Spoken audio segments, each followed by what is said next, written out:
ஏசாயா 11:16. இஸ்ரவேலர் எகிப்து தேசத்திலிருந்து புறப்பட்ட நாளில் அவர்களுக்கு இருந்தது போல அசீரியாவிலே அவருடைய ஜனத்தில் மீதியானவர்களுக்கு ஒரு பெரும் பாதை இருக்கும். என்ன ஒரு கான்பிடென்டான வார்த்தை! ஒரு பாதை இருக்குன்னு சொன்னாலே நமக்கு போன உயிர் திரும்ப வந்துடும். ஆனா என்ன பாதை இருக்குமா? பெரும் பாடுள்ளவனுக்கு பெரும் பாதை. ஹல்லேலூயா! கர்த்தருடைய செயலின் முடிவை கண்டிருக்கிறீர்களே. ஆண்டவர், நான் இன்னும் பார்க்கல, நீ பார்க்கல, யோபு வாழ்க்கையில பார்த்திருக்க. அப்படிதான் சொல்லி இருக்கிறார். யோபுவின் பொறுமையே. அப்ப கொஞ்சம் பொறுமையா இருப்பா. பக்கத்துல பார்த்து சொல்லுங்க, கொஞ்சம் பொறுமையா இருங்க. அப்படி உங்களை பார்த்து சொல்லும் போது நீங்க அவங்கள்ட்ட சொல்லுங்க, நீங்களும் பொறுமையா இருங்க.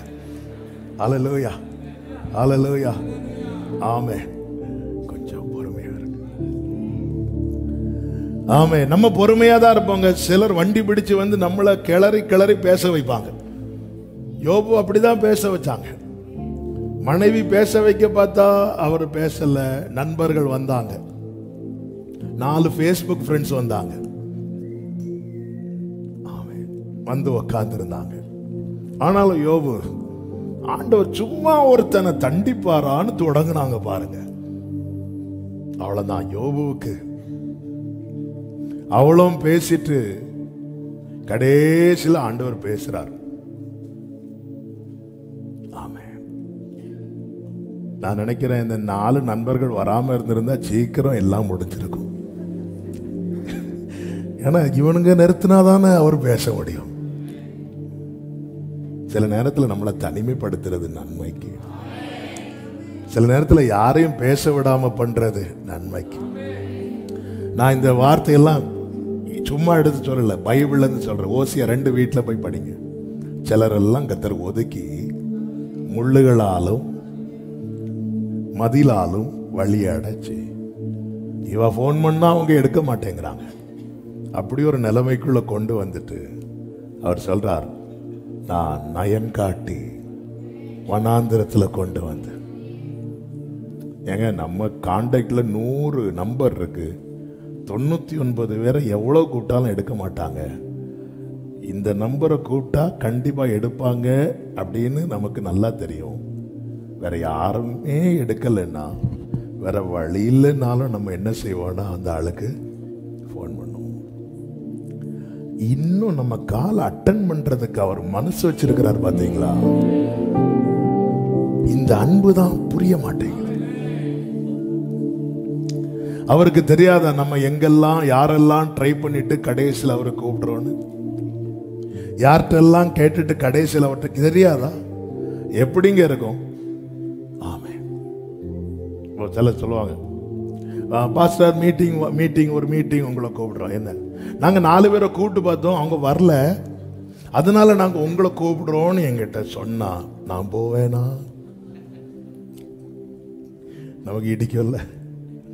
சிஸ்டர், கல்யாணத்துக்கு நீங்க தான் முன்னாடி வந்து நிக்கணும். எங்க உங்களை ரிலேட்டிவ் நிறைய உண்டுல, ஒருத்தர் எல்லாம் வர அடுத்த நாள் தான் வருவாங்களா, அதனால நீங்க வேற ஆள் இல்ல வேற, அதனால நான் உங்களை கூப்பிட்டேன், அதனால நான் உங்களை தேடுறேன். இப்படி சொன்னா நமக்கு எப்படி இருக்கும்? நம்ம அப்படிதானங்க ஆண்டவரை பண்றோம். ஆனாலும் அவர் சகிச்சுக்கிட்டு எசேக்கியேல் 36 படிச்சாலே அழுக வரும். அவர் சொல்றாரு, ஏய் மலைகளே, உங்க மரக்கிளைகளை விடுங்கள் அப்படி சொல்லிட்டு இவர் இங்க ரெடி ஆகிறார். ஏன்? அவங்க சமீபமா வந்துட்டாங்க அப்படின்னு. தூரம் போன ஜனங்க சமீபமா வராங்கன்னதும் இங்க எல்லாம் அவர் ரெடி பண்றார், எல்லாத்தையும் ரெடி பண்றார். நாம இருந்த வரட்டு வந்து கொஞ்ச நேரம் வெளியே நிக்கட்டும், அப்படி இல்லை. இளையகுமாரன் தூரத்திலிருந்து வரதை பார்த்ததுமே தகப்பன் ஓடி போறார். அவர் தான் சொல்றார், ஒரு பெரும் பாதை இருக்கும். சில வார்த்தையை எனக்கு எப்படி சொல்ல தோணும் தெரியுமா? ஒவ்வொருத்தரையா பர்சனலா கூப்பிட்டு அவங்க மேல கையை வச்சு இருக்கும். ஏன்னா ஆண்டவர் அப்படிதான் வார்த்தை தருவார், அப்படிதான் தருவார், அப்படிதான் தருவார். எப்ப தருவார்னே தெரியும். படுத்திருக்கும் போது அப்படி கூப்பிட்டு எழுப்பி விட்டு பாரு அப்படிப்பார். எங்க ஆண்டவரே அப்படி ஒரு வேர்டை கொடுப்பார். அப்படி சில நேரத்தில் ஒரு ரெஃபரன்ஸை அப்படி கொடுப்பார். அப்படி பார்க்க வைப்பார். சில நேரத்தில் அப்படி சத்தம் வரும். சில நேரத்தில் சொப்பனத்தில் வந்து சொல்லிட்டு போவார். ஆமென். சபையை நேசிக்கிறார். கர்த்தர் உங்களை ஆசீர்வதிப்பாராக. கண்களை மூடி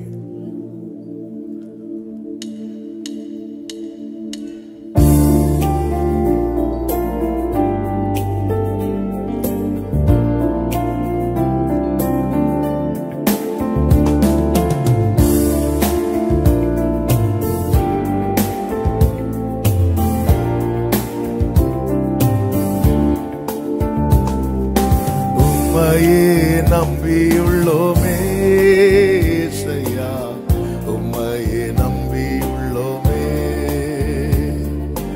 உம்மையே நம்பியுள்ளோமே ஏசையா, உம்மையே நம்பியுள்ளோமே. நீரே என் ஜீவன், நீரே என் சத்தியம், நீரே என் வழி ஐயா.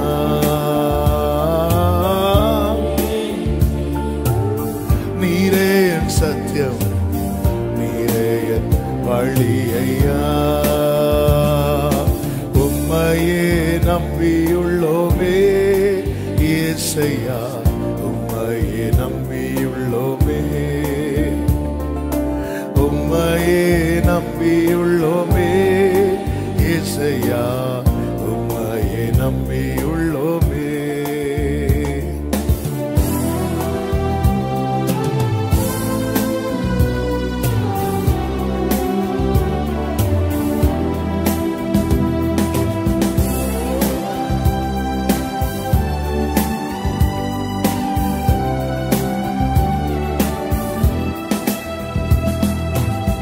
என் காலை மான்காலாய் மாற்றி மாற்றி மதிலை தாண்ட செய்தி,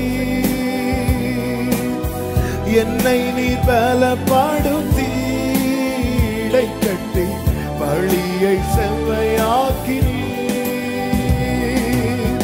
என் காலை மான்காலாய் மாற்றி மாற்றி மதிலை தாண்ட அமே, என்னை நீ பலப்படுத்தி இடை கட்டி வழியை செவ்வையாக்கினீர். நீரே என் ஜீவன், நீரே என் சத்தியம், நீரே என் வழி ஐயா.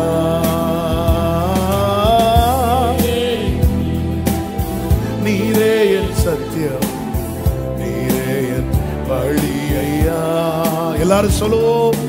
உம்மையே நம்பியுள்ளோமே ஏசையா, உம்மையே நம்பியுள்ளோமே,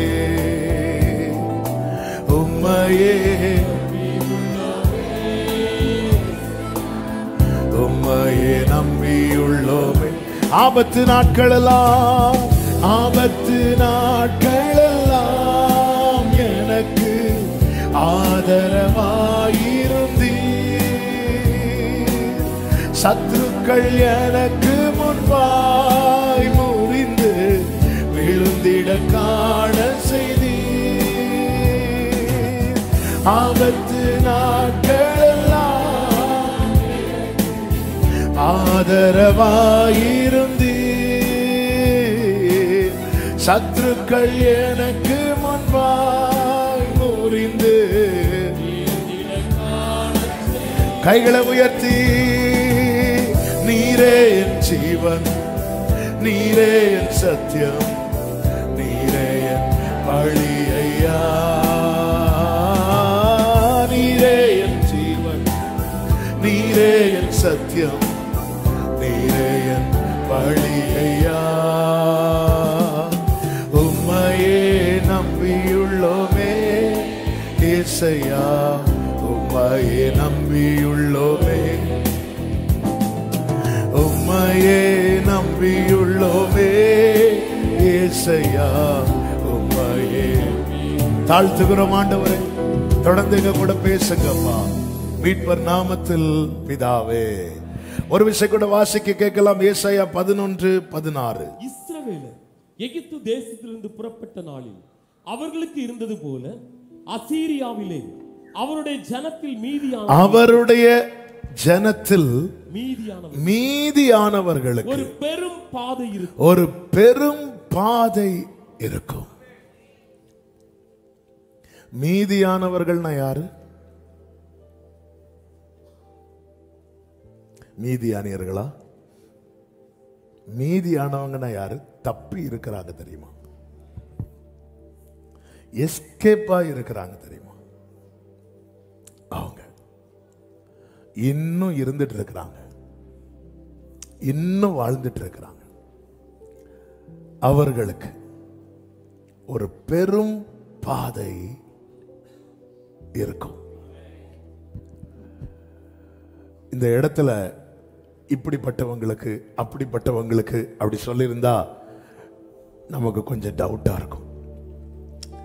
ஆனா இந்த இடத்துல கர்த்தர் எப்படி சொல்றாருன்னா, அவருடைய ஜனத்துல மீதியா இருக்கிறாங்க. இந்த மீதிங்கிற வார்த்தை ரெம்னன்ட். இந்த மீதிங்கிற வார்த்தையினுடைய அர்த்தம் என்னவென்றால், எல்லாம் போய்விட்ட பின்பு எஞ்சி இருப்பது. இதுதான் மீதி. எங்க அப்பா இந்த மீதியை பத்தி வருஷம் ஃபுல்லா பேசி இருக்கிறாங்க. அப்ப எங்க அப்பா பயன்படுத்தின ஒரு வார்த்தையை நான் சொல்ல விரும்புறேன். அதாவது, ஒருத்தங்க டீ குடிச்சிட்டு லாஸ்ட்ல கொஞ்சம் வைப்பாங்க. அதுக்கு பேர் என்ன தெரியுமா? மண்டின்னு சொல்லுவாங்க. இதுதான் சொல்லிட்டு எங்க அப்பா சொல்லுவாங்க, இது யாருக்கும் வேண்டாம். யாராவது குடிப்பாங்களா அதை எடுத்து? ஆண்டவர் சொல்றார், அப்படி ஒரு கூட்டம் இருக்கு. அவர்களுக்கு ஒரு பெரும் பாதை.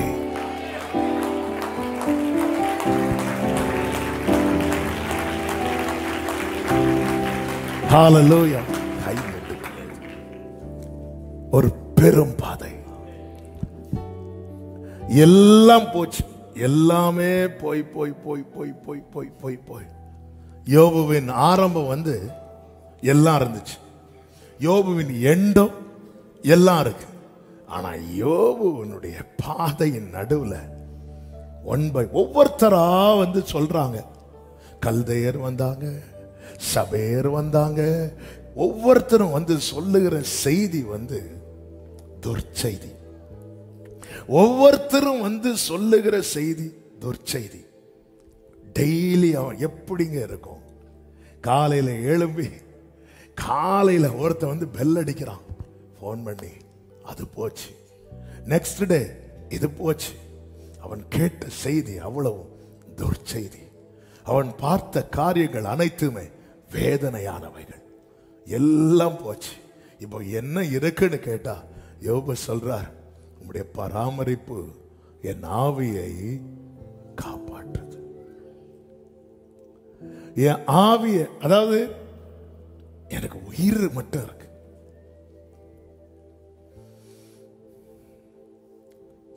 எல்லாம் இழந்தவன் தானும் மரித்தால் நலமா இருக்குமே என்று நினைப்பான். எல்லாம் இழந்தவன் தானும் மரித்தால். ரீசெண்டா ஒரு பேப்பர் நியூஸ் பார்த்தேன். மனைவி வந்து சூசைட் பண்ணிட்டாங்களாம், போன வார செய்தி. அது தாங்க முடியாம கணவனும் சூசைட் பண்ணிட்டாங்க. இனி நான் வாழ்ந்து எதுக்கு? இன்னொரு செய்தியும் பார்த்தேன். ஒரு லவ் பண்ண 2 பேர் வந்து இனி வாழ வேண்டாம் என்று சொல்லி கடலில் குதித்தார்களாம். காதலன் பலியானானா, காதலி நீந்தி கரையேறினாலாம். இப்படியும் செய்திகள் வருது. இதுவும் பேப்பர் நியூஸ் தான்.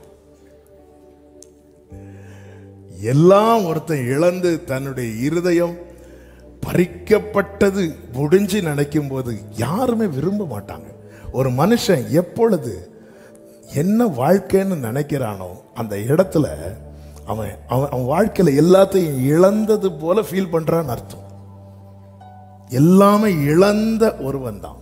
இதே நாகர்கோவில் பட்டணத்துல ஒருவர் சூசைட் பண்ணி செத்தார். அவர் சாகும்போது அவருடைய பெட்டில் 50 லட்சம் பணத்தை வச்சுட்டு செத்தார். வாழ்க்கையில தோல்வி,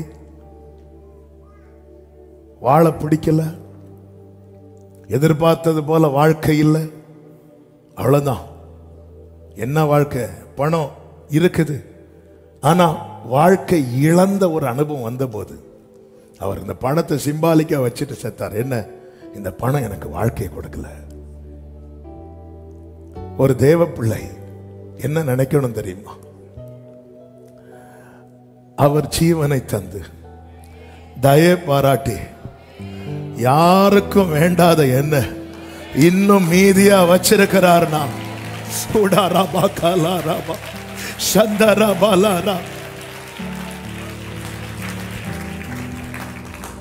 நீங்க டீ குடிச்சிட்டு இன்னைக்கு வீட்டுல போய் டீ குடிங்க. சிலருக்கு டீ குடிக்கிற பழக்கம் கிடையாது, நல்லது. நீங்க டீ குடிச்சிட்டு அப்படி வைக்கும் போது அதுல பாருங்க, கொஞ்சம் இருக்கும். யாருக்கு வேணும்? யாருக்கு வேண்டாம்? ஹல்லேலூயா. முன்னோர்கள் காலத்துல புருஷன் மீதி வச்சத மனைவி சாடுவாங்க. இந்த காலத்துல மனைவி மீதி வச்சா நமக்கு யாருங்க தொடுவா? யாருக்கு வேணும்? இந்த மீதிங்கிறது ஆண்டவர் சொல்றார், என் ஜனத்துல மீதியான ஒரு கூட்டம் இருக்கு. ஆண்டவர் சொல்றார், அவங்களுக்கு நான் செய்யலடா, வேற யாரு செய்வா? அன்று இஸ்ரவேலருக்கு இருந்தது போல. ஹல்லேலூயா. என் தேவன் எனக்காய் ஏதாகிலும் செய்திடுவார் என்றாகிலும் என்னை மறந்தது என் தேவன் எனக்காய்.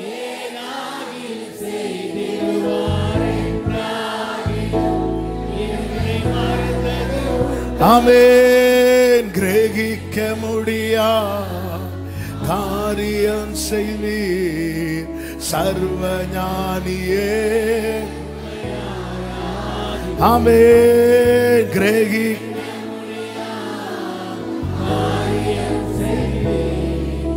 சர்வ ஞானியே. இந்த செய்தி, பெரிய செய்தி எப்படி போகுதுன்னு தெரியல, போட்டோம். அவன் நான் தான் அந்த மீதின்னு சொல்றவங்க மட்டும் கைது.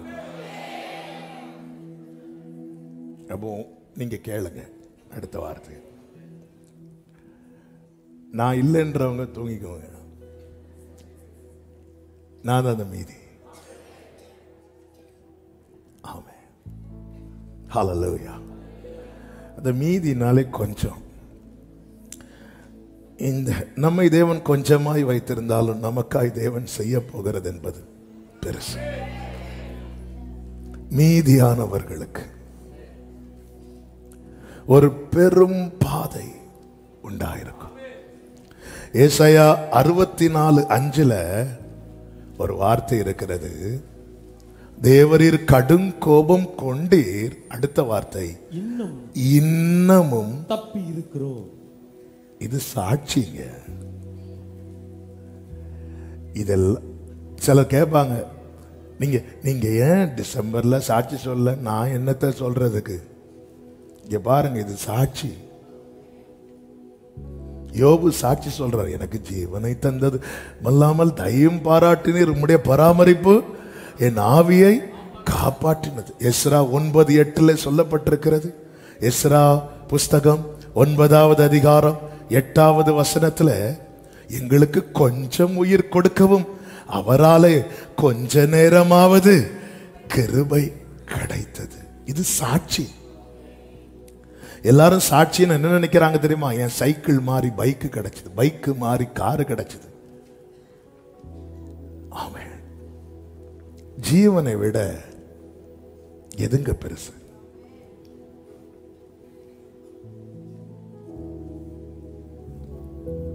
ஜீவனை உடலை விட உடை பெருசா? உடைக்கு உடல் தேவை அல்ல, உடலுக்கு தான் உடை தேவை. இந்த உடலில் என்ன உடை? சிலர் மரிக்கும் போது சில இடத்துல பார்த்துருக்கிறோம், அவங்க பழைய ட்ரெஸ் எல்லாம் தூக்கி கொண்டு போய் என்ன செய்வாங்க தெரியுமா? எரிப்பாங்க. இனி இது இருந்து எது முக்கியம்? நம்ம பார்வையே மாறிட்டு. ஒரு புறம் எல்லாம் இழந்த புறம் சாத்தான் ஒவ்வொன்றிலே கை வச்சுட்டு சொல்லும் போது ஆண்டு சொல்லி இவனை தொற்றாத அப்படின்னு, இவனை தொற்றாதுன்னு சொல்லிட்டு அவர் தொட்டுட்டு இருக்கிறார். அந்த தீபத்தை அணைய விடாம.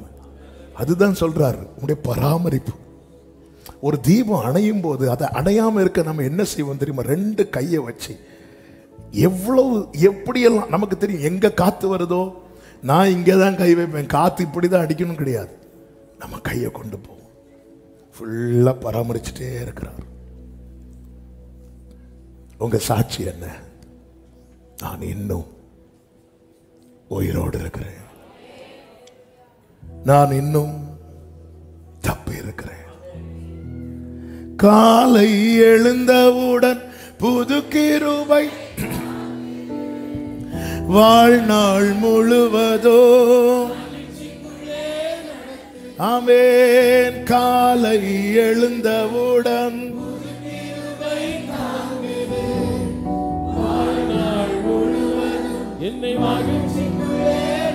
ஆமென். நிர்மூலமாகாமலே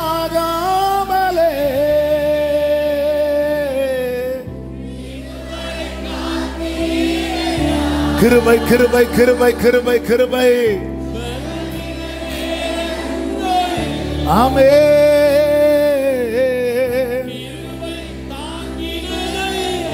என் அரணும் என் அரணும் என் கோட்டையும் உயர்ந்த அடைக்கலம். ஹல்லேலூயா. இந்த மீதியானவர்களுக்கு ஒரு பெரும் பாதை இருக்கும். அந்த பாதை எப்படிப்பட்டது? ஒரு சில காரியங்களை இஸ்ரவேல் ஜனங்களை கர்த்தர் நடத்தின அனுபவத்திலிருந்து சொல்ல விரும்புகிறேன். இந்த இஸ்ரவேல் ஜனங்கள் எகிப்திலிருந்து புறப்பட்டது நமக்கு தெரியும். ஆனால் இந்த எகிப்திலே அவர்கள் பட்ட உபத்திரவத்தை நாம் மறக்க முடியாது. ஆண்டவரே சொல்லுகிறார், என் ஜனத்தின் உபத்திரவத்தை பார்க்கவே. அதன் அர்த்தம் என்னன்னா, அவ்வளோ உபத்திரம் இருக்கு. அவர்கள் கூக்குரலை நான் கேட்டு அவர்கள் வேதனைய அறிந்திருக்கிறேன். ஜனங்கள் ஒடுக்கப்பட்டார்கள் என்று சொல்லப்பட்டிருக்கிறது. ஜனங்களுடைய நன்மைகள் பறிக்கப்பட்டது. ஆனாலும் ஒருத்தரை கூட சாக விடல. இந்த பிரச்சனையில கர்த்தர் என்ன சாக விடல. 118வது சங்கீதத்தில் சங்கீதக்காரன் சொல்லுகிறான், கர்த்தர் என்னை வெகுவாய் தண்டித்தும் என்னை சாவுக்கு, 18வது வசனம், சாவுக்கு. அதன் அர்த்தம் என்ன? மரணத்தின் திறவுகோல் யார்கிட்ட இருக்கு? பாம்பு வரக்கூடாதுன்னு சொல்லிட்டேன், கர்த்தர் கையில் இருக்கு. எவ்வளவு காலம் வாழணும், எப்ப ஓட்ட முடியணும் தீர்மானிக்கிறது நம்முடைய எதிராளி பிசாசு அல்ல, மரணத்தை ஜெயமாய் விழுங்கின கர்த்தர். மரணம் வந்துச்சா கர்த்தர் அனுமதித்தார். ஒவ்வொரு ஆத்துமாவை எப்போ எடுக்கணும்னு அவருக்கு தெரியும். ஒரு தோட்டத்தில் நல்ல ரோஜா பூக்களை வைத்து பராமரிக்கிற தோட்டக்காரன், அவருக்கு தெரியும் இந்த டைம்ல இதை எடுத்துடணும், எடுக்கலைன்னா என்னாகும்? அதிலே இருந்த அந்த பூ என்னாகும்? வாடிதான் போகும். அது எடுக்கிறதுக்கான டைம் உண்டு. கரெக்ட் டைம் வரும்போது எடுத்துருவாங்க. ஆமென். அவருக்கு தெரியும். அதனாலதான் தீங்கு வராததற்கு முன்னே நீதிமான் சேர்த்துக் கொள்ளப்படுது. நமக்கு தெரியாதுங்க. அவருக்கு நம்முடைய ஆத்மா ரொம்ப முக்கியம். ஆனா விலை கொடுத்தவர்ல. நம்ம பிள்ளைகளுக்கு விலை கொடுத்து வஸ்திரம் வாங்கி கொடுப்போம், ஆகாரம் வாங்கி கொடுப்போம். ஆனா ரட்சிப்பை வாங்கி கொடுக்கிற விலை நம்ம கிட்ட இல்லை. அதனாலதான் சொன்னார், பொல்லாதவர்களாகிய நீங்களே. நம்ம பிள்ளைகளுக்கு செய்யறது எல்லாமே இந்த அழிந்து போகிற சரீரத்துக்காக தானே, ஆத்மாவுக்காக. நம்ம என்ன கிரயம் செலுத்தி இருக்கிறோம்? ஜெபம் பண்றோம், அதெல்லாம் செய்யறோம். ஆனா அந்த கிரயம், ஒரு கிரயம் அது நமக்கு கொடுக்கிறதுக்கு இல்லையே. அவர் தானே கொடுத்தா. அப்ப நம்மளை விட பாசம் நம்ம பிள்ளைங்க மேல யாருக்கு இருக்கு? ஹல்லேலூயா, ஹல்லேலூயா. உங்க பிள்ளைங்கள வீட்டில் போய் சொல்லுங்க, அப்பாவோ அம்மாவோ, அப்பாவுக்கு ஒன்று ரொம்ப பிடிக்கும் அல்லது அம்மாவுக்கு ஒன்று ரொம்ப பிடிக்கும், ஆனா அதை விட அவருக்கு ஒன்று ரொம்ப ரொம்ப பிடிக்கும். இப்படியெல்லாம் பிள்ளைங்க கிட்ட சொல்லணும். நம்ம தோளுக்கு மேல வளர்ந்ததுக்கு அப்புறம் சொல்லலாம்னு பார்த்தா அவங்க நமக்கு சொல்லிட்டு போவாங்க, எல்லாம் தெரியும், பேசாம இருங்க அப்படின்னு. கர்த்தர் என்னை வெகுவாய் தண்டித்தும் என்னை சாவுக்கு ஒப்பு கொடுக்கவில்லை. இஸ்ரவேல் ஜனங்கள் ஒடுக்கப்பட்டார்கள், ஆனா மடிய விடல. ஏன் விடல? ஏன் விடலன்னா அவர்களுக்கு ஒரு பாதை தேவன் வைத்திருந்தார். அவர்களுக்கென்று ஒரு பாதையை தேவன் வைத்திருந்தார். இதுதான் என் எண்டு அப்படின்னா பிரச்சனையே இல்லைன்னாலும் கர்த்தர் என்னை எடுத்துருவார். இது என் எண்டு இல்லைன்னா உலகமே எதிர்த்து வந்தாலும் கர்த்தர் என்னை இதை கடக்க பண்ணுவார். ஆமென். இஸ்ரவேல் ஜனங்கள் எகிப்திலிருந்து வெளியே வந்தாச்சு. வெளியே வந்த போது இவர்கள் முதலாவது பார்த்த பாதை என்னவென்றால், யாத்திராகமம் 13வது அதிகாரம் 17வது வசனம். பார்வோன் ஜனங்களை போக விட்ட பின் ஜனங்கள் யுத்தத்தை கண்டால் மனமடிந்து எகிப்துக்கு திரும்புவார்கள் என்று சொல்லி பெலிஸ்தரின் தேச வழியாய் போவது சமீபமான. பக்கத்தில் இருக்கிறது என்ன பாதை? பெலிஸ்தியரின் தேசம் வழியாய் செல்லுகிற பாதை. இது எல்லாருக்கும் தெரியும், எல்லாருக்கும் தெரியும். அதை இப்படி சொல்ல விரும்புகிறேன். இவர்கள் ஒரு பாதையை பார்த்து வச்சாங்க. எப்படி பார்த்து வச்சாங்கன்னா, எகிப்திலிருந்து வெளியே வந்ததும் இப்படி போயிடணும்.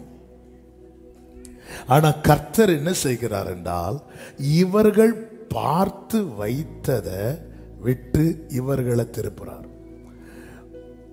இது ரொம்ப பெயின்ஃபுல்லானது. நாம ஒண்ணு நமக்காக பார்த்து வச்சிருப்போம், எந்த காரியத்துக்கு ஆகட்டும்,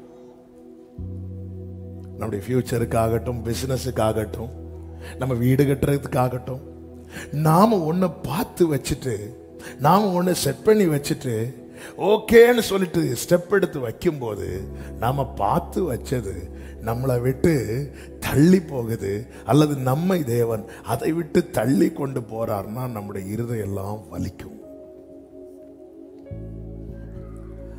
இஸ்ரவேலர் பார்த்து வைத்த பாதையை விட்டு அவர்களை விலக்கி அவர் பார்த்து வைத்த பாதையில் நடத்தும்படி சுற்றி நடக்க பண்ணுகிறார்.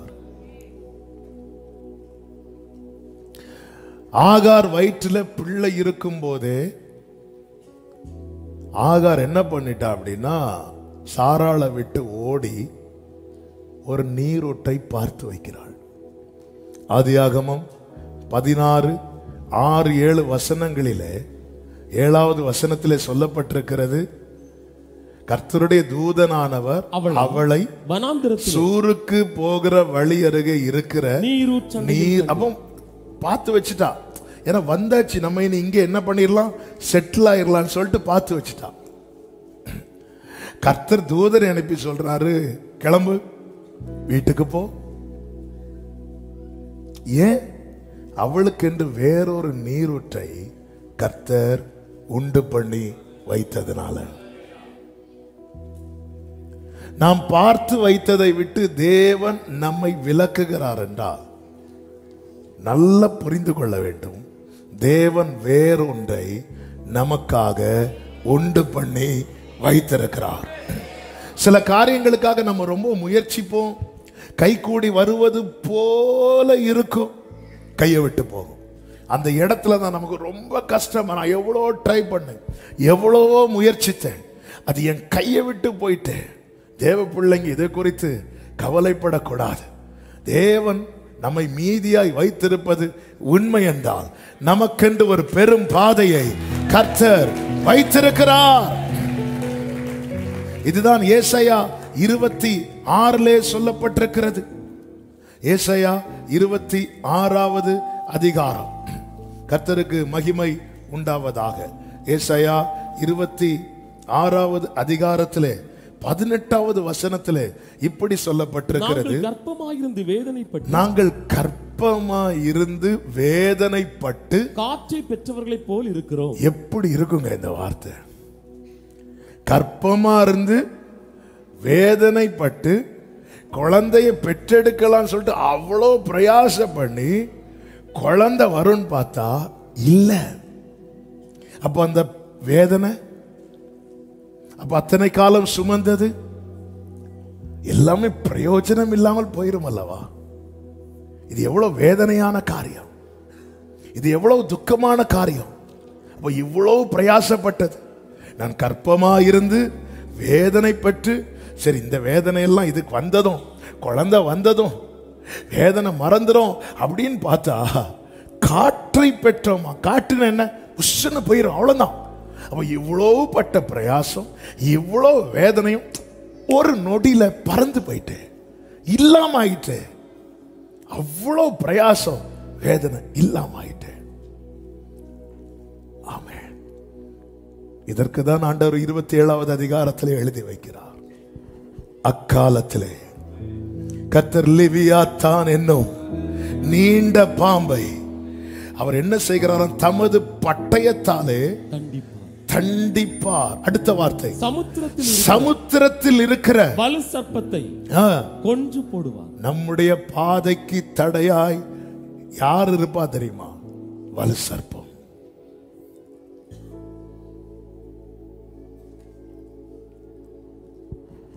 நமக்கென்று உரியதை தேவன் நம் கையிலே தருவார். அதற்கு தடையாய் லிவியாத்தான் வந்தாலும் சரி, லிவியாத்தானுக்கு அப்பா வந்தாலும் சரி, அவர் தமது பட்டயத்தாலே கொண்டு போடுவார். அடுத்த வசனம், அடுத்து நீங்க கீழே படிச்சீங்கன்னா 6வது வசனம், யாக்கோபு வேர் பற்றி இஸ்ரவேல் பூத்து காய்த்து உலகத்தை பலனால் நிரப்பும் நாட்கள் வரும். பக்கத்துல 2 பேரை பார்த்து சொல்லுங்க, நாட்கள் வரும், நாட்கள் வரும். ஆமென். அவங்க 26வது அனுபவம் மாறி 27வது அனுபவத்துக்குள்ள போக போறீங்க. ஒரு பெரும் பாதை உண்டாயிருக்கும். ஆண்டவரை நான் காற்றை பெற்றவன போல இருக்கிறேன். உண்மைதான்பா, நீ மீதியா இருக்கிறல்ல. 26ல எனக்கு எல்லாம் கிடைக்கும்னு பார்த்துட்டு இருந்தேன். ஒரு காற்று அடிச்சுட்டு போறது மாதிரி.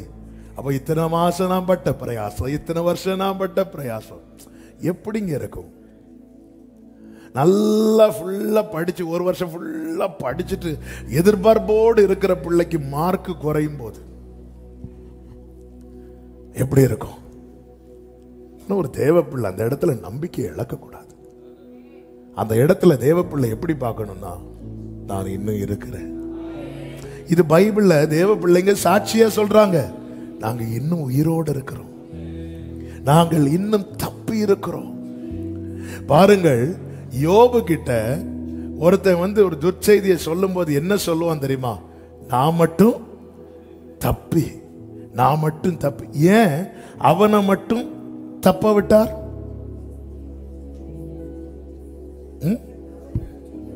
கரெக்ட் தான், பாம்பு வேண்டாம்.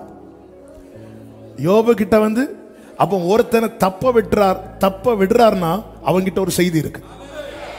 ஒருத்தனை 10 பேர்ல 9 பேர் அவுட்டு, ஒருத்தனை தப்ப விடுறார்னா அவங்கிட்ட ஒரு செய்தி இருக்கு.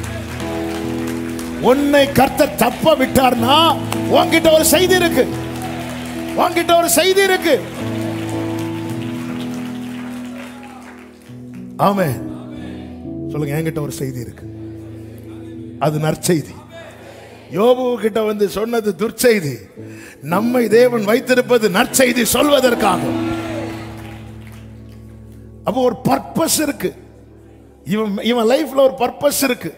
அதான் ஒரு பர்பஸ் இருக்கு. கர்த்தர் எனக்காக யாவையும், அதனுடைய சரியான மீனிங் என்ன அப்படின்னா, என் மேல இருக்கிற அவருடைய பர்பஸை அவர் நிறைவேற்றுவார். இதுதான் ஆண்டவர் என் மேல ஒரு பர்பஸ் வைத்திருக்கிறார், நோக்கம் வைத்திருக்கிறார். அதை கர்த்தர் நிறைவேற்றுவார். அப்ப எல்லாரும் சாகுறாங்க, ஒருத்தன் மட்டும் நான் தப்பி இருக்கிறேன். ஏன்? ஒரு நோக்கம் இருக்கு. ஒரு விஷயத்துக்காக அந்த வேலைக்காரனை வச்சு என்ன யூஸ் அப்படின்னா, ஒரே ஒரு செய்தியை யோபு கிட்ட சொல்லணும், ஒரே ஒரு இன்ஃபர்மேஷனை பாஸ் பண்ணணும். அந்த ஒரு காரியத்துக்கு, இந்த ஒரு காரியம் தானே யாரை வச்சாவது சொல்லலாமே? இல்லை, உங்களை வச்சு தேவன் ஒரு காரியத்தை செய்யணும்னு தீர்மானித்ததுனாலதான் எத்தனை மின்னல்கள், எத்தனை இடி, எத்தனை அலை, எத்தனை கொந்தளிப்பு, ஆனாலும் இன்னும் தப்பி இருக்கிறோம். ஆமென் சொல்லுங்க பார்க்கலாம். ஹல்லேலூயா. கர்த்தருக்கு மகிமை உண்டாவதாக. தேவன் நல்லவர். சிலவற்றை விட்டு தேவன் விலக்குறார். சில சொல்லுவாங்க, நான் நாகர்கோயில் வரணும்னு நினைக்கல, ஆனா வந்துட்டு படாத பாடு. ஹல்லேலூயா. ஏங்க நம்ம என்னெல்லாங்க கற்பனையில எப்படியெல்லாம் இருக்கணும்னு நினைச்சோம், நாம கற்பனையில பார்த்து வைத்தோம். எகிப்திலிருந்து வெளியே வந்ததும் பெலிஸ்தியர் தேச வழியா ஒரே ஓட்டமா ஓடிடணும். ஆண்டவர் பார்த்தார், அந்த பாதை கிடையாது. அவர் ஒரு பாதையை வைத்திருக்கிறார். நீங்க நல்ல கவனிங்க. அந்த பாதையை வேற யாருக்குமே காட்டாம அந்த ஜனங்கள் வரது வர மூடியே வச்சிருந்தார். சவுலுக்கென்று ஒரு பின்னந்தொடைய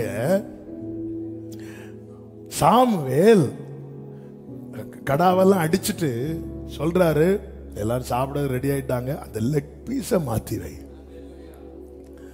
சிலர் சர்வ் பண்ணும் போதே மாத்தி வைப்பாங்க அடுத்தவங்க சாப்பிடுறதுக்கு. அதை மாத்தி வை. அவங்களும் மாத்தி வச்சுட்டாங்க. சவுல் வாரார். ஏன்னா சாப்பிட உட்கார்ந்தாலே எல்லாருக்கும் எங்க போகும்? காலுக்கு தான் போகும். 1 சாமுவேல் 9வது அதிகாரத்துல இப்போ சவுல் வாரார். சவுல் வந்ததும் 23, 24 வசனங்களிலே, பின்பு சாமுவேல் சமையல்காரனை பார்த்து, நான் உன் கையிலே ஒரு பங்கை கொடுத்து வைத்தேனே, அதை கொண்டு வந்து வை என்றார். அப்பொழுது சமையல்காரன் ஒரு முன்னந்தொடையையும் அதனோடு இருந்ததையும் எடுத்துக்கொண்டு, முன்னந்தொடைன்னு சொன்னேன், முன்னந்தொடை அதனோடு இருந்ததையும் எடுத்துக்கொண்டு வந்து அதை சவுலுக்கு முன் வைத்தான். அடுத்த வார்த்தை கவனிங்க. இந்த வார்த்தை, அப்பொழுது சாமுவேல், இதோ இது உனக்கென்று வைக்கப்பட்டது. இதை உனக்கு முன்பாக வைத்து, நான் வாசிக்கிறேன், இதை உனக்கு முன்பாக வைத்து சாப்பிடு. நான் ஜனங்களை விருந்துக்கு அழைத்தது முதல் இது வரைக்கும், நீ இந்த இடத்துல வர்றது வரைக்கும் இது உனக்காக வைக்கப்பட்டு. கவனிங்க, ஒரு சாமுவேலே சவுலுக்கு இதை கொடுக்கணும்னு ஒன்ன டிசைட் பண்ணி, அத சவுல் வரது வர சேஃபா யாரு கண்ணிலையும் படாம, அது கண்ணில் படாம வைக்கணும், மூக்கில் படாம வைக்கணும். சிலருக்கு அந்த வழியை நடக்கும் போதே இங்கதான் எங்கேயோ ஒழிச்சு எவ்வளவு சேஃபா வைக்கணும். அவன் இதோ இது உனக்கென்று வைக்கப்பட்டிருக்கிறது, உனக்காக. ஒரு சாமுவேலை சவுலுக்குன்னு வச்சத வேற யாரும் பார்க்கவே இல்லை. எல்லாரும் இருக்கிறத எடுத்து சாப்பிட்டு முடிக்கும் போதுதான் நம்ம அண்ணனுக்கு வருது முன்னந்தொடை. இது இருந்தா தெரியாம போச்சு. இது இவனுக்கென்று, இவனுக்கென்று எனக்கென்று வைக்கப்பட்டத நான் கர்த்தர் நினைத்த இடத்துல வர்றது வரைக்கும் மறைச்சு வச்சிருக்கிறேன். ஆமென். ஏசாயா 45 1, 2, 3 வசனங்களை வேகமாய் வாசியுங்கள். கர்த்தராகிய நான் அபிஷேகம் பண்ணின கோரேசுக்கு முன்பாக ஜாதிகளை கீழ்ப்படுத்தி இடைக்கட்டுகளை அவிழ்க்கும்படிக்கும் அவனுக்கு முன்பாக வாசல்களை பூட்டப்படாது கதவுகளை திறந்து வைக்கும்படிக்கும். என்னவா? அவனுக்கு முன்பாக வாசல்கள் பூட்டப்படாதிருக்க கதவுகளை திறந்து வைக்கும்படிக்கும் அவனை பார்த்து அவன் வலது கையை பிடித்து கொண்டு அவனுக்கு சொல்லுகிறதாவது, நான் உனக்கு முன்னே போய் கோணலானவைகளை செவ்வையாக்குவேன், உன்னை பெயர் சொல்லி அழைக்கிற தேவனாகிய கர்த்தர் நானே என்று நீ அறியும்படிக்கு. அடுத்த வார்த்தை, வெண்கல கதவுகளை உடைத்து இருப்பு தாழ்பாள்களை முறித்து பொக்கிஷங்களையும் புதையல்களையும் உனக்கு கொடுப்பேன். உனக்குன்னு நான் வச்சிருக்கிற பொக்கிஷத்தை வேற யாரும் தொடாதிருக்க நான் வெண்கல கதவுகளை போட்டு இருப்பு தாழ்பாள்களை. ஹல்லேலூயா. அவர் எப்படி கைப்பிடிச்சிட்டு சொல்றாரு தெரியுமா? என்ன ஸ்பீடு! ஆமென். 1வது வசனம். ஆமென். எதுக்கு வந்து 1வது வசனம். கர்த்தராகிய நான் அபிஷேகம் பண்ணின கோரேசு அவனை பார்த்து அவன் வலது கையை பிடித்து அவனுக்கு என்ன சொல்றார்? அடுத்த வசனம், நான் உனக்கு முன்னே போயிட்டு வரேன். இப்படிதான் இருக்கும் சில நேரத்தில் ஆண்டவர் நடத்துறது. என்ன சொல்றாரு? நாம போயின்னு சொல்லல, கையை பிடிச்சதும் நம்பிக்கை வந்துட்டு ஆண்டவர் என்ன என் கையை பிடிச்சிட்டார். அவர் சொல்றாரு, போயிட்டு வரேன், நான் உனக்கு முன்னாடி போய் நாம் போறது வெண்கல கதவை உடைக்க, நீ வரது பொக்கிஷத்தை எடுக்க.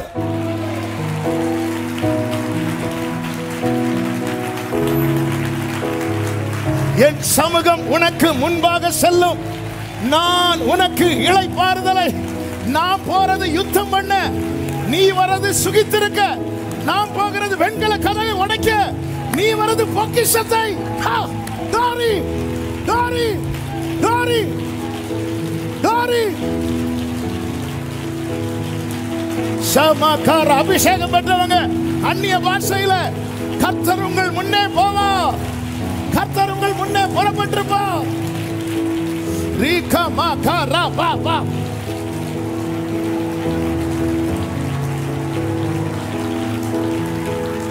ஹalleluya ஹalleluya ஆமென் ஹalleluya. கர்த்தர் என் முன்னாடி போவார். ஏன்னா நான் வெண்கல கதவை பார்த்தா நான் தளர்ந்துருவேன். ஆமென். நான் போறேன்ப்பா ஃப்ரெண்ட்ல. சில நேரத்தில் ஃப்ரெண்ட்ல போனேன்னா என்ன செய்யணும்? என் கையை விடணும். ஆமென்.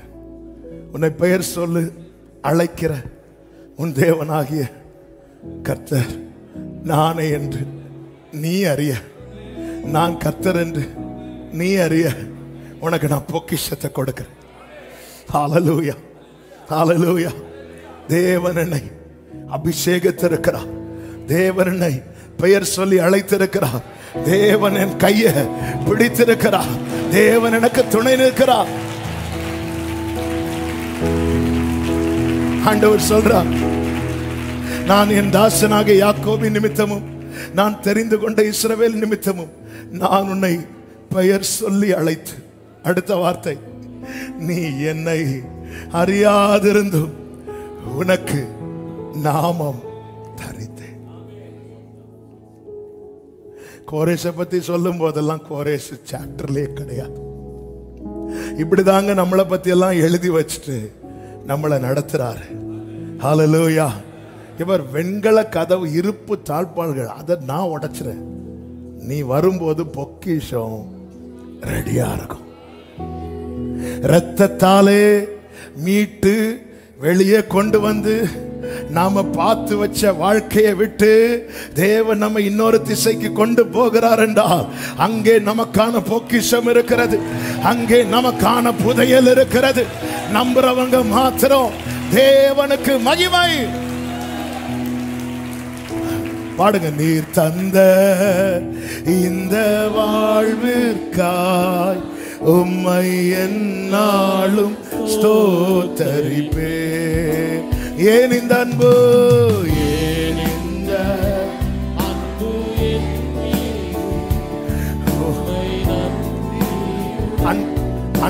அன்பு உள்ளங்களுக்கு நான் சொல்றேன். நீங்க இன்னைக்கு ஆராதனை முடிச்சு வீட்டுல போய் நீங்க ஃபேமிலியா இருந்து இந்த வார்த்தையை சொல்லி தேங்க் பண்ணுங்க. இந்த லைஃபுக்காக இப்படி நம்ம சொல்லவே இல்லை ரொம்ப நாளா. ஆண்டவருக்கு ரொம்ப வருத்தம். ஆண்டவர் சொல்ல, நான் உங்களை எப்படி மீதியா வச்சிருக்கிறேன் தெரியும். வீட்டில் போய் ஃபேமிலியா இருந்து, ஆமாம் பிள்ளைங்க வெளியே இருக்காங்களா, ஃபோனில் வாங்க. சும்மா எதுக்கெல்லாமோ ஃபோன் பேசுறீங்களே, எல்லாம் ஃபோனில் வந்து சேர்ந்துருந்து நீர் தந்த. நம்ம ஆண்டவருக்கு தேங்க் பண்ணுவோம்னு சொல்லுங்க. எதுக்கு தேங்க் பண்ணுங்க கேட்டா, உயிரோட வச்சிருக்கிறாருப்பா, நமக்கு புதையல வச்சிருக்கிறாருப்பா, பொக்கிஷத்தை வச்சிருக்கிறாருப்பா, நான் நம்புறேன்னு சொல்றவங்க.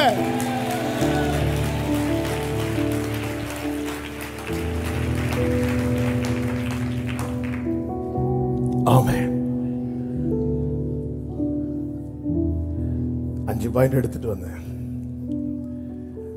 1-2 காரியத்தை டச் பண்ணிட்டு ஜெபிக்கிறேன். உன்னை தேவன் நடத்தும் பாதையில் உன்னிடத்தில் உள்ளது உனக்கு பயன்படும். மோசே கிட்ட சொல்றார், கோலை வச்சு உன் கோலை நீட்டி பிளந்து விடு. மோசே கையில கோல், தாவீது கையில கவன், எலியா கையில சால்வை. இதெல்லாம் பெரிய மேட்டர் கிடையாது, சின்ன மேட்டர். ரட்சிக்கப்பட்ட பிறகு என் கையில கர்த்தர் கொடுத்தது இவ்வளவுதான். சில நேரத்தில் நமக்கு தோணும், ஆனா அது உங்களுக்கு பெரிய காரியத்துக்கு யூஸ் ஆகும். எதுக்கு இதை சொல்றேன்னா, எகிப்திலிருந்து அழைத்து வரப்பட்ட தேவ பிள்ளையே, உங்ககிட்ட என்ன இருக்கிறதோ அதற்காக ஸ்தோத்திரம் பண்ணுங்க. இஸ்ரவேல் ஜனங்கள் பண்ண தப்புல பெரிய தப்பு என்ன தெரியுமா? இந்த மன்னாவை தவிர எங்க கிட்ட வேற ஒன்னும் இல்லை. ஆண்டவர் கோபம் வந்துச்சு. அழுத ஆண்டவருக்கு இரக்கம் வரும். ஆனா இஸ்ரவேலர் அழுத போது கர்த்தர் கோபம் வந்துச்சு. ஏன்னா மன்னா இருக்குல்ல. அவங்க சொல்றாங்க, இந்த மன்னாவை தவிர எங்களுக்கு வேற ஒண்ணு இல்லை. உங்ககிட்ட என்ன இருக்கு? ஆண்டவரை இந்த கோலை வச்சு சமுத்திரத்தை பிளக்க முடியுமா? உங்க கையில கோல் தானே கொடுத்திருக்கிறார், பிளக்க முடியும். ஆண்டவரை என் வருமானத்தை வச்சு என் பிள்ளைக்கு ஃபீஸ் கட்ட முடியுமா? உனக்கு இந்த வருமானம் தானே கொடுத்திருக்கிறார், கட்ட முடியும். இப்ப நான் சொல்றது உங்களுக்கு ஸ்ட்ரைக் ஆகும் நினைக்கிறேன். நம்ம எதை நினைக்கணும் தெரியுமா? எகிப்திலிருந்து நான் வெளியே வந்துட்டேன், கர்த்தர் என்ன உயிரோட வைத்திருக்கிறார். ஆண்டவரை இனி இனி இனி எனக்கு வயசாயிட்டு இனி என்னால உழைக்க முடியுமா? இந்த பலம் தானே தந்திருக்கிறார். பவுல்கிட்ட என்னங்க சொல்றார்? என் கிருபை உனக்கு. பவுலே, உனக்கு நான் ஒரு ஓட்டத்தை போட்டிருக்கிறேன்ல, அதுல ஓடுறதுக்கு இது போதும். இந்த முள்ளெல்லாம் எடுக்க வேண்டிய அவசியம் இல்ல. ஆமே. உங்ககிட்ட என்ன இருக்கு? தாவீது சவுல்கிட்ட பேசும்போது, சவுல், வேதம் சொல்லுகிறது 1 சாமுவேல் 17வது அதிகாரம் 38 39 வசனங்களிலே, சவுல் தாவீதுக்கு தன் வஸ்திரங்களை உடுத்துவித்து, இந்த வார்த்தை கவனிங்க, சவுல் தாவீதுக்கு தன் வஸ்திரங்களை உடுத்துவித்து. அப்ப அது யாருடையதல்ல? தாவீதுடையதல்ல. அடுத்து, வெண்கலமான ஒரு சீராவை அவன் தலையின் மேல் போட்டு ஒரு கவசத்தையும் அவனுக்கு தரிப்பித்தான். அவனுடைய பட்டயத்தை தாவீது தன் வஸ்திரங்கள் மேல் கட்டிக்கொண்டு, அதிலே அவனுக்கு பழக்கம் இல்லாததினால், அதிலே அவனுக்கு ஏன்னா அது அவனுடையது அல்ல, நம்முடையது அல்லாதது நமக்கிட்ட வந்து நமக்கு ரொம்ப டிஸ்டர்பன்ஸா இருக்கும். ரொம்ப டிஸ்டர்பன்ஸா இருக்கும்.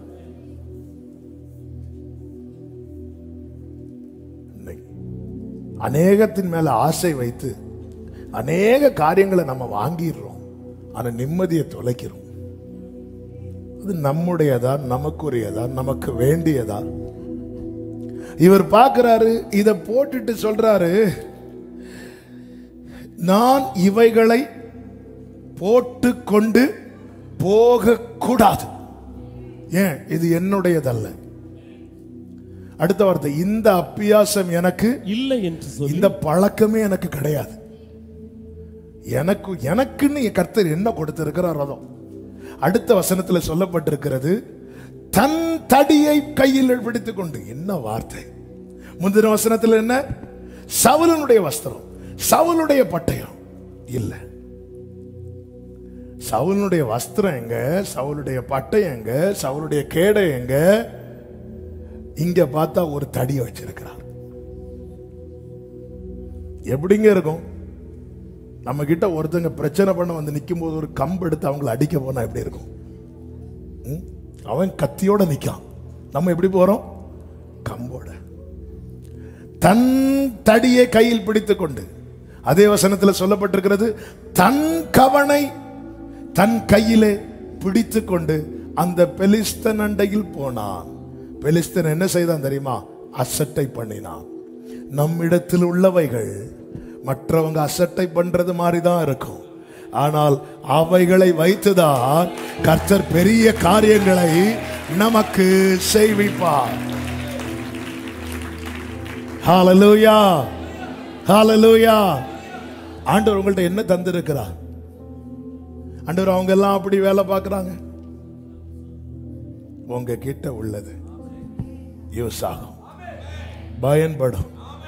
ஆண்டவரே, எனக்கு இந்த வேலை தான் தெரியும்பா, வேற தெரியாது. வேண்டாம்.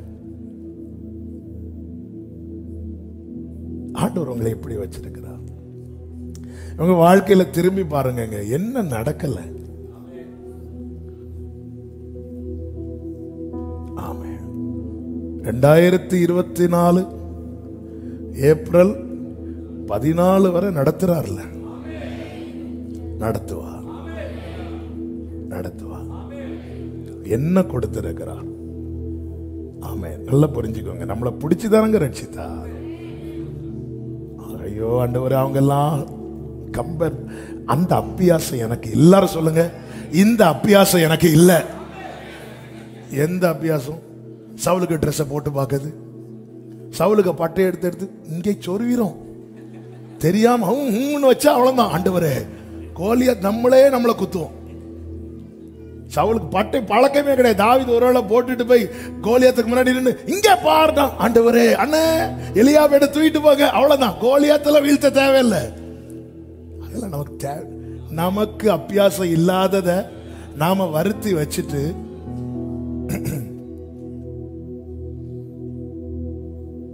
சில சொல்லுவாங்க, மலையாளத்தில் சொல்லுவாங்க, இந்த கடிக்கிற பட்டியை விலை கொடுத்து வாங்கிட்டு வந்து வீட்டில் கடியை வாங்கிட்டு ஹாஸ்பிட்டலில் போய், என்ன அது ஒரு நாயை விலை கொடுத்து வாங்கிட்டு வந்தேன், என்னாச்சு? சுத்தி கடிச்சு வச்சுட்டு. நம்ம இந்த அப்பியாசம் நமக்கு உன் கையில என்ன கொடுத்திருக்கிறார்? தாவீதே, உன் கையில பட்டயம் கொடுக்கிறது அவர் சித்தனா வரும். அதை கையில் வைத்திருக்கிற கோலியாத்தை வீழ்த்தி அவன் கையில இருந்து உன் கையில கொடுப்பான்.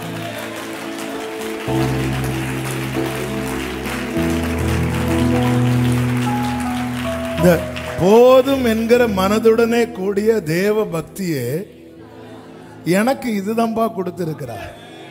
என் டியூட்டி இதுதான்பா. எதையுமே அற்பமா பார்க்காதீங்க. எதையுமே இந்த கோலியாத் அசட்டை பண்றான். நீ தடியோடு வர நான் என்ன நாயான்னு கேட்கிறான். எப்படிங்க இருக்கும் யுத்தத்துக்கு ஒரு 5 கல் எடுத்து பாக்கெட்ல போட்டு இப்படி இப்படி வராரு. கவுண்ட்ல கட்டிட்டு யாரும் பார்த்துடக்கூடாது. இப்படி வராரு, கையில் ஒரு தடியோட வராரு. கவுன் எடுத்து ஒவ்வொரு கல் இப்படி வச்சு எவ்வளவு சில நேரத்தில் நம்மளை வச்சு அப்படிதான் வச்சிருக்கிறாரு. என்ன பண்றதுக்கு? ஆனா அவனுக்கு தெரிகிறது கையில தடியும் கவனம் மட்டும்தான். தாவீதுக்கு தெரிந்தது அவன் மேல இருக்கிற அபிஷேகம், அவன் மேல இருக்கிற அழைப்பு, அவன் மேல இருக்கிற கிருபை. இன்னைக்கு உலகத்துக்கு தெரிகிறது என்கிட்ட இருக்கிறது கொஞ்சமா இருக்கலாம்.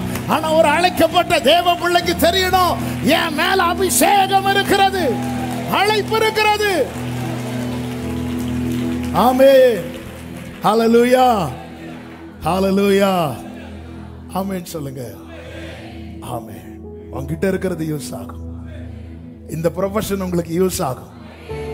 ஆண்டு சொல்லி இது போதும். உன் கையில இருக்கிற கோலை இந்த இடத்துல ஆண்டவர் சொல்லலையே 12 கோத்திரத்தின் ஒவ்வொரு கோலை கொண்டு வா, இங்க சொல்லலையே. ஒரு இடத்துல சொல்லுவார்ல எல்லா கோலையும் கொண்டு வந்து எல்லாரையும் கோலை நீட்ட சொல்லுன்னு சொன்னாலாவது கோலை நியாயம். இது போதும் மோசே, இது போதும். ஆமென், இது போதும். எங்க ஆண்டவர் என்ன இப்படி பார்க்கணும்னு விரும்புறாருங்க. நான் அப்படி இருந்துட்டு போறேன்.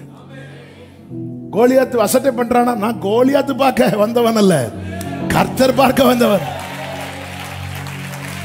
நம்ம பிரச்சனையே என்ன தெரியுமா? கோலியாத்து அசட்டை பண்றான், சவுல் ஒரு மாதிரி பார்க்கறான், அவங்க ஒரு மாதிரி பார்க்கறாங்க. நான் இப்படி சிம்பிள் ட்ரெஸ் போட்டுட்டு போனா என்ன என்ன நினைப்பாங்க? என்ன நினைப்பாங்க? சிலர்லாம் ஆட்சி கட்டினாங்கன்னா கை கீழே இருக்காது, இப்படி கையில் ஒரு கொடியும் கொடுத்து ஃப்ரெண்ட்ல இப்படி. எங்க கோலியாத்து பார்க்கிறதுக்காக தாவீதை கொண்டு விட்டுருக்கிறார். ஹல்லேலூயா. கோலியாத்தை நீ தாவீதை இப்பதான் பார்த்த, ஆனா அவருடைய கண்கள் தாயின் வயிற்றில் இருக்கும் போதே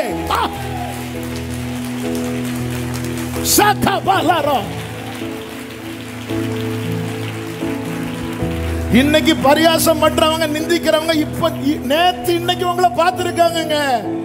ஆனால் அவர் தாயின் வயிற்றில் இருக்கும் போதே அந்த அழகான கண்கள் அவங்க பார்த்தா என்ன நினைப்பாங்க? இவங்க பார்த்தா ஆண்டவரே நான் இப்படி இந்த கோலை நீட்டிட்டு இருந்தா எப்படி ஆண்டவரே இருக்கும்? பார்க்கட்டும், ஆரோன் பார்க்கட்டும், உங்க அண்ணன் பார்க்கட்டு, உங்க அக்கா பார்க்கட்டு, யோசுவா பார்க்கட்டும், எல்லாரும் பார்க்கட்டும். நீ என்ன நம்பி இந்த கோலை நீட்டு. உனக்காக நான் ஒரு காற்றை அனுப்புறேன், உனக்காக நான் ஒரு காற்றை. ஆமென், ஆமென். இன்னொரு சத்தியத்தை கூட சொல்ல விரும்புறேன். ஆமென். சில நேரத்தில் இந்த கிளாக்கை யாராவது தூக்கி வச்சா நல்லா இருக்கும்னு தோணும். ஆமென். உண்மையிலே இந்த சிவந்த சமுத்திரம் பிளந்தது தெரியும், யோர்தான் 2 முறை பிளந்தது தெரியும். ஆனா அந்த ஃபர்ஸ்ட் டைம் தான் ரொம்ப ஸ்ட்ரகிள் பண்றாங்க, முறையிடுறாங்க. மோசே ஜனங்கள்கிட்ட விசுவாசம் பேசுறாரு, ஆனா கர்த்தர் மோசேட்ட சொல்றாரு நீ ஏன் என்ன பார்த்து முறையிட்டு இருக்கிற அப்படிங்கிறாரு. அது அர்த்தம் என்னன்னா, வெளியே பயப்படாதே கர்த்தர் உங்களுக்கு செய்யும் ரட்சிப்பை பாருங்கள் சொல்லும் போது இருதயம் எங்க? நம்ம பல நேரத்தில் நம்முடைய விசுவாசம் அப்படிதான் இருக்கும். ஆண்டவர் இருதய மோசே நீ ஏன் முறையிடுற? அப்போ இந்த இடத்துல ரொம்ப ஸ்ட்ரகிள் பண்றாங்க, ரொம்ப ஸ்ட்ரகிள் பண்றாங்க. இந்த சிவந்த சமுத்திரத்தை கஷ்டப்பட்டு ஃபேஸ் பண்றாங்க. ஃபர்ஸ்ட் ஜெனரேஷன்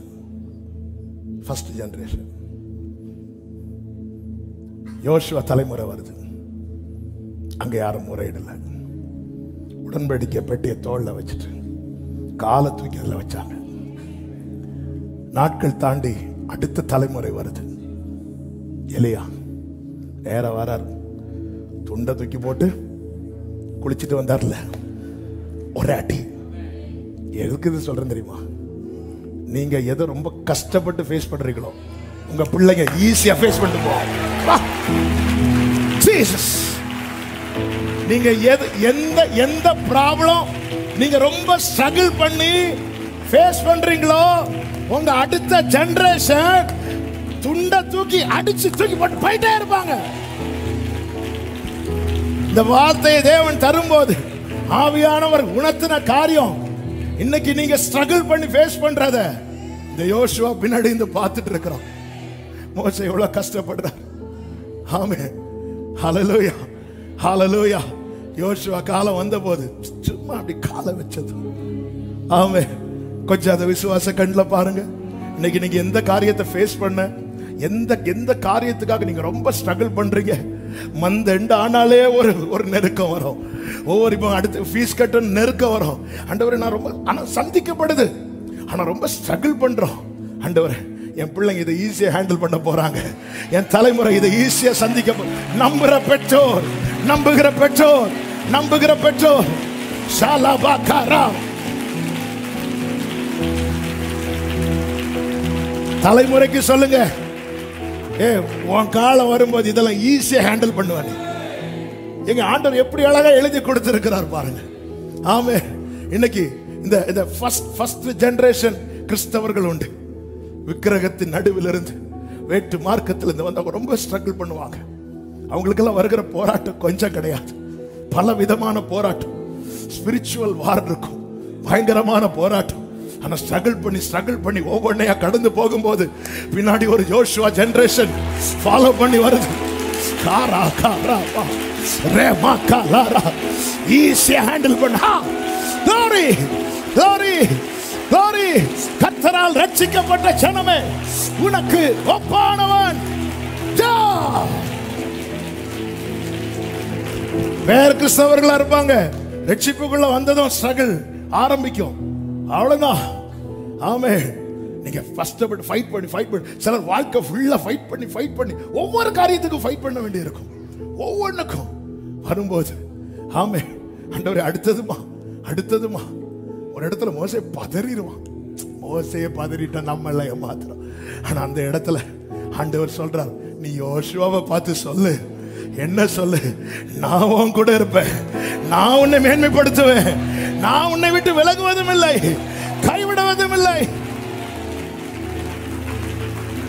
தலைமுறையை பார்த்து சொல்லுங்க. ஆமே. இன்னைக்கு ஒரு காரியத்துக்காக ரொம்ப போராடுறீங்களா?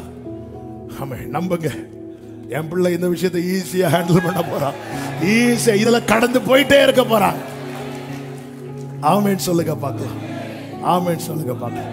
ஒரே ஒரு காரியத்தை சொல்லி சொல்லிக்கிறேன். இந்த பெரும் பாதை கர்த்தர் எதற்காக வைத்திருந்தார் தெரியுமா? எகிப்திலிருந்து வெளியே வந்த ஜனத்துக்கு இந்த பெரும் பாதை வைத்திருப்பதின் நோக்கம் ஒன்றுதான், அந்த கானானுக்கு போகணும், அந்த கானானுக்கு போகணும். ஆண்ட வேலை ஏலிம்லாம் வரும், ஆனா நோக்கம் ஒன்றுதான், வாக்குத்தத்தம் ஒன்றுதான், நித்திய ஜீவனை அளிப்பேன் என்பதே அந்த வாக்குத்தத்தம். தேவ பிள்ளையே, நமக்கென்று தேவன் நாம் பார்த்து வைத்த பாதைகளை விட்டு திருப்பி நமக்கென்று ஒரு பாதையை கர்த்தர் வைத்து அதிலே நடத்துகிறார் என்றால் அவருடைய ஆசை, அவருடைய விருப்பம் ஒன்றுதான். நம்ம எல்லாருமே கர்த்தரால் மீட்கப்பட்டவர்கள் ஆனந்த களிப்புடன் பாடி சீயோனுக்கு வருவார்கள். நித்திய மகிழ்ச்சி அவர்கள் தலையின் மேல் இருக்கும், சஞ்சலமும் தவிப்போம். கானானுக்கு ஆண்டவர் நீங்க நடத்துங்க ஆண்டவரே. எல்லாரும் அப்படி எழுந்து நிற்கலாமா? Thank you Holy Spirit. Hallelujah. கானான் பயணமோ தூரம், எகிப்தை கடந்து நாம் சென்றிடுவோமே, கர்த்தர் இயேசு உடன் வருவாரே, கானானில் களிப்புடன் சேர்ந்திடுவோமே.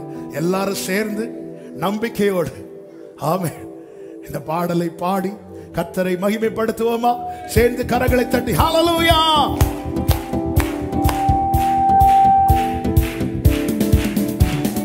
கானான் பயணமோ தூரம், எகிப்தை கடந்து சென்றிடுவோம். கானான் பயணமோ தூரம். ஆமென். கர்த்தர் இயேசுவுடன் வருவாரே, கானானில் களிப்புடன் சேர்ந்திடுவோமே.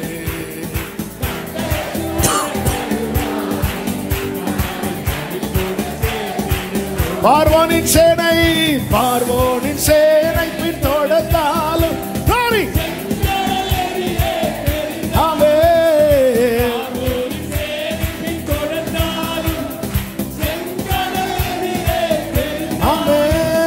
செங்கடலை பிளந்து இஸ்ரவேலை நடத்தும் சேனைகளின் கர்த்தருடன் வருவார். ஒரு சேதமின்றி நம்மை நடத்திடுவார். ஆமென்.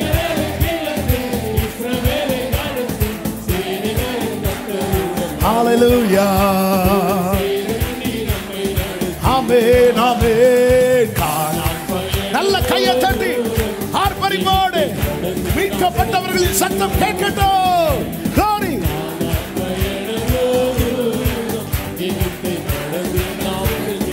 சொல்லுவோம், வனாந்திர வழியே, வனாந்திர வழியே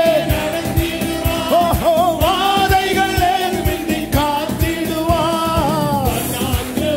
பிள்ளைகளை கையை தட்டுங்க.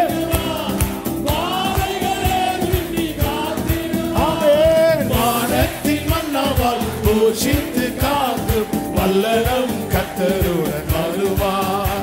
என்றும் வழுவாமல் நம்மை நடத்திடுவார். Glory bashakanare. Amen amen amen amen. Hallelujah. கானான் பயணமோ தூரம்.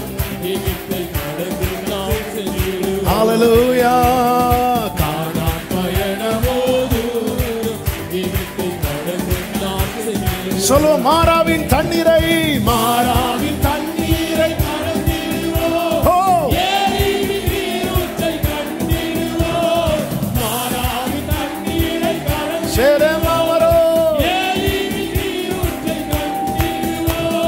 மாறாவின் தண்ணீரை மதுரமாய் மாற்றும் மகிமையுள்ள கர்த்தருடன் வருவார். அந்த மகிழ்ச்சியில் நம்மை நடத்திடுவார். மாறாவின் தண்ணீரை மதுரமாய் மாற்றும் மகிமையுள்ள கர்த்தருடன் வருவார். அந்த மகிழ்ச்சியில் நம்மை நடத்திடுவார். கானான் பயணமோ ரபா சதரகலர ரிமகரோ. ஆமென். சத்தமா யோர்தானை கடந்து, யோர்தானை கடந்து சென்றிடுவோம்.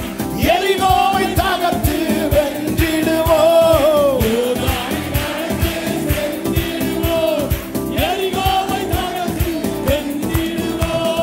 யோர்தானை கிழந்து இஸ்ரவேலை நடத்தும் யெகோவா கர்த்தருடன் வருவார். இந்த கானானில் கொண்டு சேர்த்திடுவார். யோர்தானை கிழந்து இஸ்ரவேலை நடத்தும் யெகோவா கர்த்தருடன் வருவார். இந்த கானானில் கொண்டு சேர்த்திடுவார். கானான் பயணமோ தூரம். எகிப்தை கடந்து நாம் சென்றிடுவோமே. கானான் பயணமோ தூரம். எகிப்தை கடந்து நாம் சென்றிடுவோம். கர்த்தர் இயேசு, கர்த்தர் இயேசுவுடன் வருவாரே. கானானில் களிப்புடன் சேர்ந்திடுவோம். ஆமென் ஆமென் ஆமென். ஆமென். கானானில் களிப்புடன் சேர்ந்து கானான் பயணமோ, கானான் பயணமோ தூரம். எகிப்தை கடந்து நாம் சென்றிடுவோமே. கானான் பயணமோ. சொல்லுங்க, கர்த்தர் இயேசுவுடன் வருவார். கர்த்தர் இயேசுவுடன் வருவாரே. கானானில் களிப்புடன் சேர்ந்து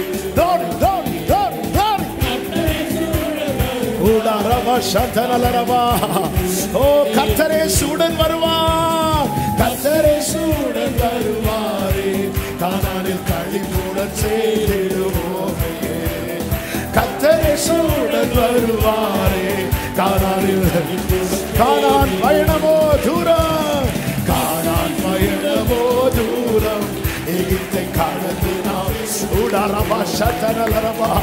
நீ பண்ண வேண்டிய பிரயாணம் வெகு தூரம். ஏசபேலுக்கு முடக்க முடியாது, பார்வோனுக்கு முடக்க முடியாது, எந்த வல்லமைக்கு முடக்க முடியாது. கர்த்தர் உன்னோடு, கர்த்தர் உன்னோடு, கர்த்தர் உன்னோடு, கர்த்தர் உன்னோடு, கர்த்தர் உன்னோடு.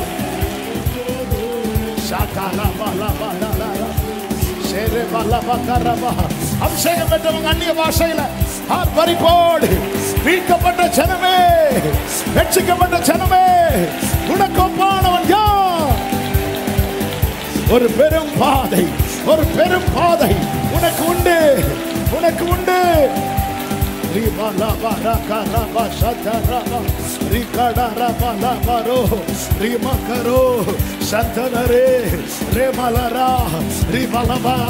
Thank you, Father.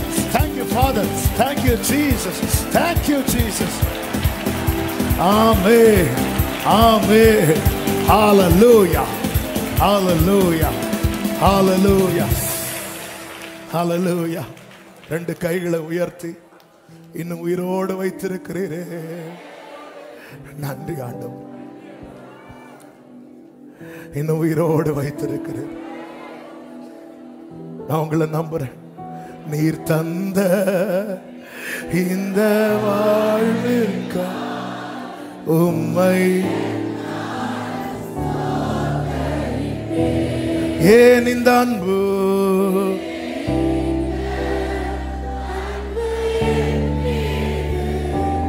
உம்மை நன்றியோடு எத்தனை கிருபைகள் என் மீது எவ்வளவா என்னில் பொறுமை கொண்டீர் எத்தனை ஆமென் எவ்வளவா என்னில் பொறுமை கொண்டீர் நன்றிகள் சொல்லிட வார்த்தைகள் இல்லை உந்தனின் அன்புக்கு ஆமென் நன்றிகள் சொல்லிட இயேசுவே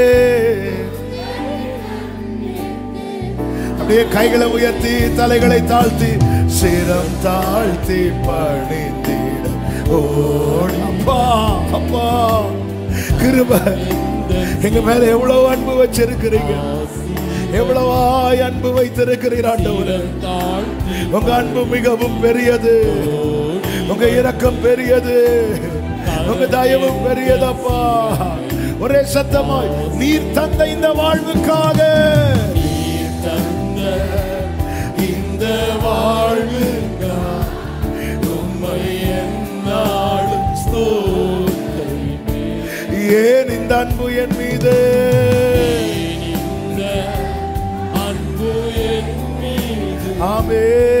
ஆமென் கடைசியா கைகளை உயர்த்தி அவன் நாமத்தை சொல்லுவோம் ஏசையா ஏசையா ஏசையா ஏசையா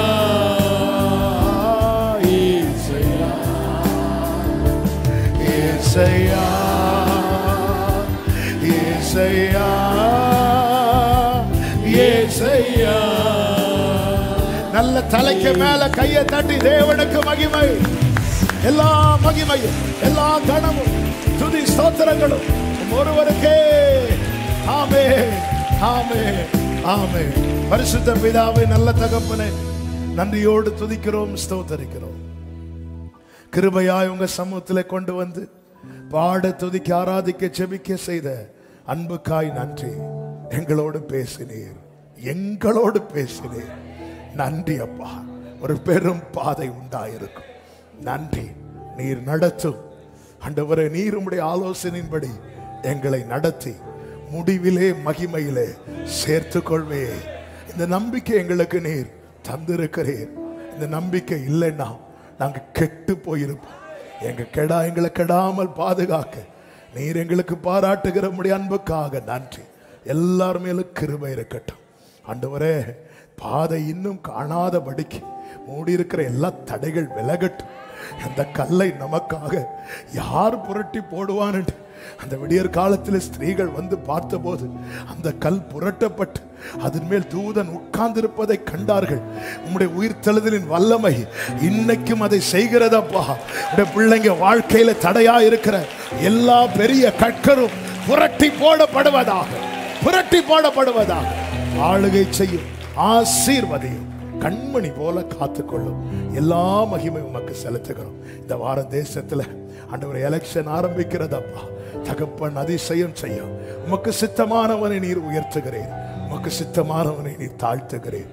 ஆளுகை உம்முடையது, ராஜ்யம் உம்முடையது. தேசத்திலே நீர் ஒரு பெரிய மாற்றத்தை தரப்போகிற அன்புக்காக ஸ்தோத்திரம். எல்லா மகிமை கனம் துதி ஸ்தோத்திரம் ஒருவருக்கே செலுத்துகிறோம். இரட்சகர் இயேசு கிறிஸ்துவின் நாமத்தில் பிதாவே, ஆமென்.